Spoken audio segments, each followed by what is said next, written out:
Baka magaling ka sa bahay niyo. Pero pag sa ibang lugar, hindi pa na. Saan kayo sa Iloilo, sir? Doon lang sa Katiklan mismo. Ah, Papuntang Kalibo. kasi na-assign ako sa Iloilo. Nung araw, sir, hindi pa Pasig City yan. Oo.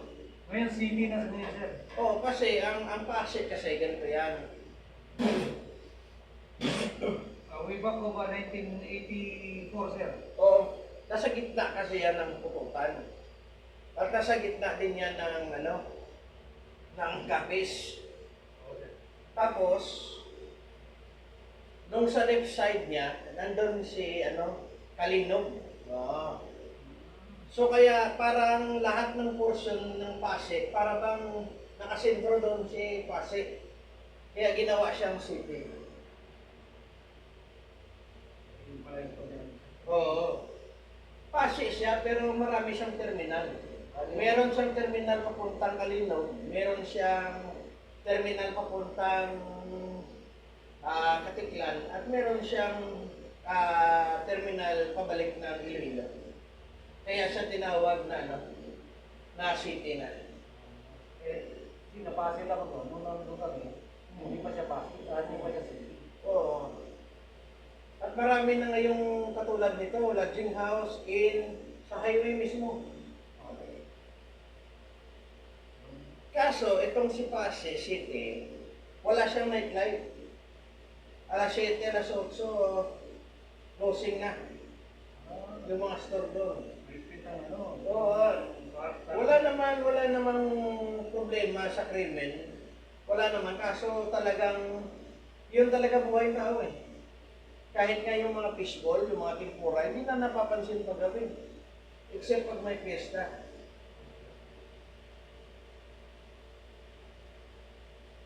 Ito siya no, bago siya no.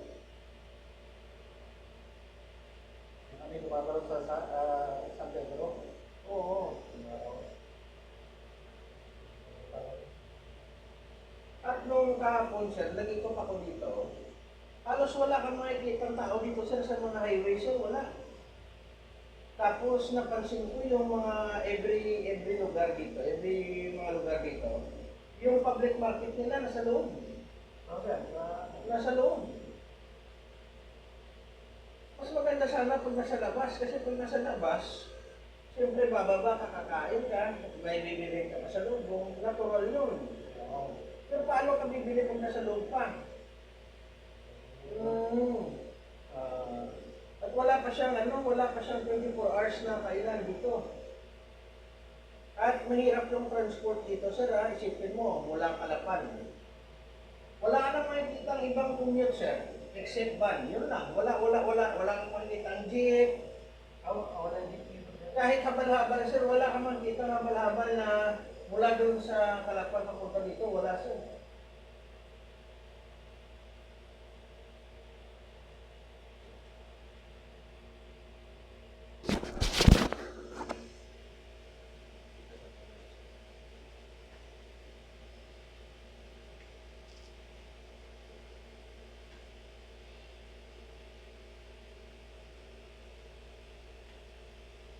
Hindi yan totoo, sir. Pag nagpamassage, sir, mawala ng aircon. Hindi totoo yan. Nakakatulong ang aircon sa pagmamassage, sir. Mas komportable ka na.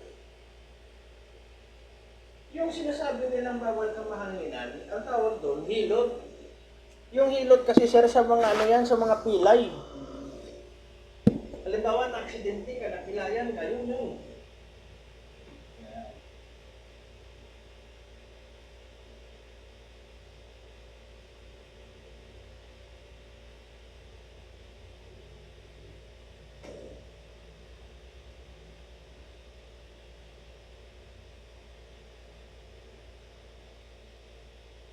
Kahapon, sir, nung nag-umikot ako dito, nung sinabi kong sandaan lang, marami sir, nagpapamasad sir, kahit yung mga nagbibenta ng gulay. Doon sa Kalapan, marami. Pero karamihan sa kanila, sir, akala nila, nagbibenta ako ng mga gamot, yung mga oil. Hindi ako nagbibenta kahit massage ko talaga.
wala po siya nagmamasal siya. 20 years na.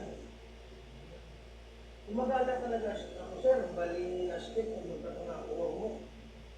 Hanggang sa nakaabot ako ng buwan, Tacloban. Marami nga sir na lugar na pinuntahan ko, sabi nila, ang layo mo naman, katiklan ka pa, ba't ka mga pupunta ng mga malalayo? Sabi ko, parang masubukan yung galing natin. Kung sa billiard ka, kung paniwala mo na ikaw si Efren Bacarillas, subukan mo sa iba, dumayo ka sa iba para malaman mo. Kung sa mga boxer pa sir, kailangan mo talaga mag-ikot, barangay to barangay, para malaman mo talaga pag the best ka. Kasi minsan kasi, posible na the best ka sa inyo. Pero pag ibang lugar na, wala na pala. Hanggang doon lang.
Sarap sir.